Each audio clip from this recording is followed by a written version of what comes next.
की सीमाएं अक्सर धुंधली होती दिखती हैं और अब एक बड़ा खुलासा इस बहस को फिर से हवा दे रहा है। भारत के पूर्व मुख्य न्यायाधीश एन.वी. रमन्ना ने हाल ही में एक ऐसा बयान दिया है जिसने पूरे देश में हलचल मचा दी है। उन्होंने कहा कि जब वो देश के मुख्य न्यायाधीश थे तब उन पर राजनीतिक दबाव डालने की कोशिश की गई और ये दबाव इतना बढ़ा कि उनके परिवार तक को निशाना बनाया गया।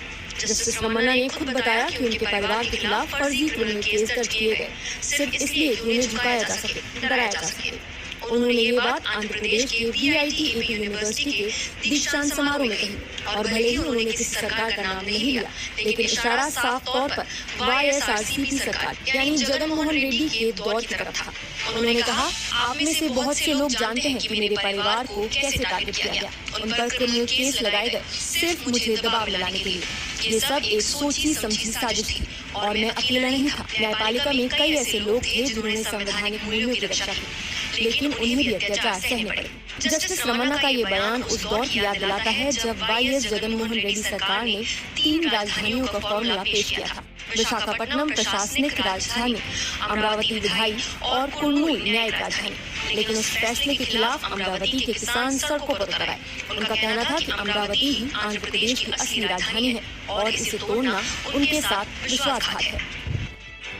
जस्टिस रमन्ना ने उस आंदोलन को याद करते हुए कहा, उस कठिन समय में जो लोग किसानों के साथ खड़े हुए, चाहे वो आम लोग हों या जज, उन्हें डराया गया, धमकाया गया और सजा दी गई।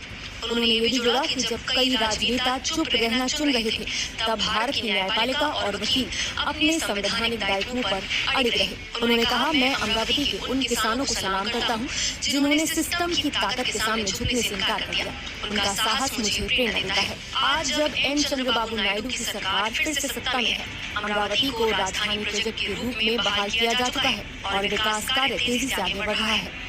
लेकिन रमन्ना का ये बयान ऐसे वक्त में आया है जब देश भर में चुनावी माहौल गर्म है और जुडिशियल इंडिपेंडेंस बनाम पॉलिटिकल प्रेशर की बहस एक बार फिर से केंद्र में है। एक पूर्व CJI के ऐसे बयानों से ये सवाल खड़ा होता है कि क्या भारत की न्यायपालिका वाकई राजनीतिक दबाव से पूरी तरह मुक्त है या फिर ये दबाव सिर्फ नाम बदलकर, तरीके बदलकर अब भी जारी है।